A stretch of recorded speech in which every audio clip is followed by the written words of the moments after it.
Hello, welcome back to the reading of the poem of the Man God, written by Maria Valtorta, Volume 3. Chapter 360, Part 1. Miracle on the Jordan in Flood. 17th September 1944. At last I can write what has kept my mental sight and hearing busy, as from early dawn this morning, making me suffer from the strain in hearing the noise of worldly matters from outside and in the house, while I must see and hear the things of God, and making me impatient of everything different from what my spirit sees.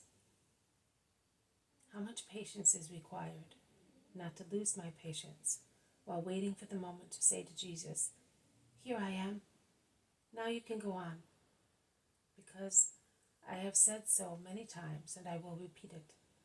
When I cannot continue or begin to write what I see, the scene stops at the very beginning or when I am interrupted, and is resumed again when I am free to follow it. I think that God wants that, so that I may not omit any detail or make even a slight error. What might happen if I had to write some time after seeing? I can assure you, in all conscience, that what I write, because I see or hear it, I do write it while seeing or hearing. So here is what I've been seeing as from this morning, and my internal warner tells me that it is the beginning of a beautiful, long vision. In very stormy weather, Jesus is walking along a very muddy country road. The road is a little river of yellowish, sticky mud, which splashes at each step. Which splashes at each step is as slippery as soft soap. It sticks to sandals, it sucks them like a sucker, and at the same time it slips under them, making it thus most painful to walk. It must have rained continuously during those days, and the sky promises more rain, covered as it is with dark low clouds blown by sirocco, or northeast winds, which make the air so heavy that it tastes in one's mouth sickly sweet, like a Swedish coating.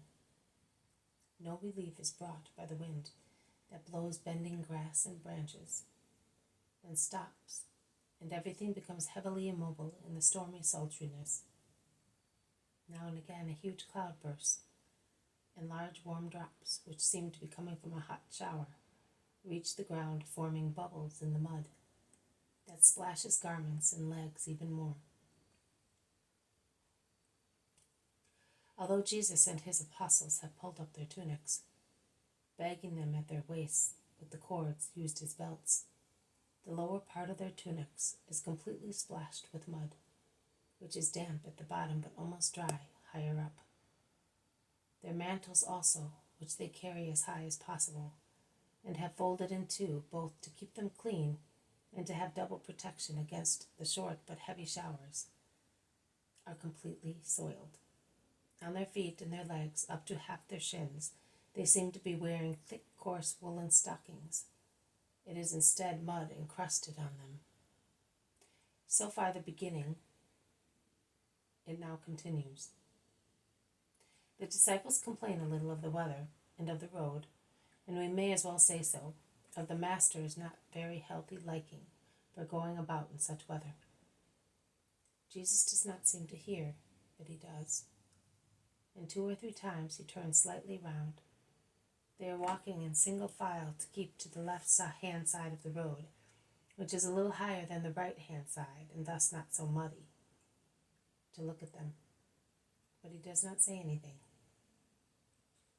The last time it was the oldest of the disciples who said, "Oh, poor me, with all this dampness that is drying on me, I am going to be tortured by pain. I am old. I am no longer 30 years old." And Matthew grumbles too. And what about me? I was not used to this. When it rained at Capernaum, and you know very well, Peter, I did not go out. I put servants at the tax bench, and they brought me the people who had to pay. I organized a proper service for that. Of course, who would venture to go out in nasty weather? Only a melancholy fellow, but no one else. Markets and marches are done in good weather. Be quiet, because he will hear you, says John. No, he will not hear us. He is thinking, and when he thinks, we practically do not exist, says Thomas. And when he takes an idea into his head, there is no reason whatsoever that may move him from his determination. He will do what he wants. He trusts no one but himself, and that will be his ruin. If he only consulted a little with me. I am aware of so many things, says Judas, with the self-sufficiency of a sagacious man who is more clever than anybody else.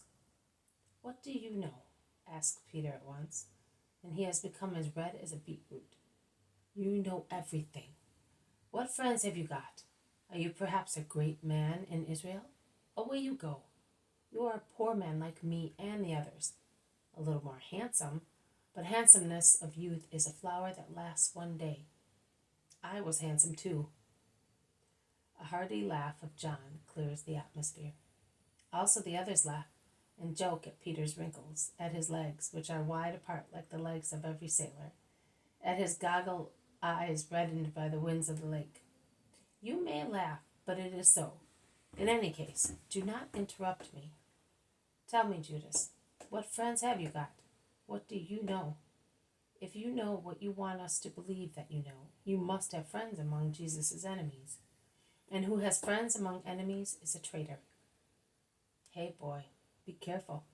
If your handsomeness matters to you, because if it is true that I am no longer handsome, it is also true that I am still strong and would have no difficulty in giving you a thrashing, says Peter.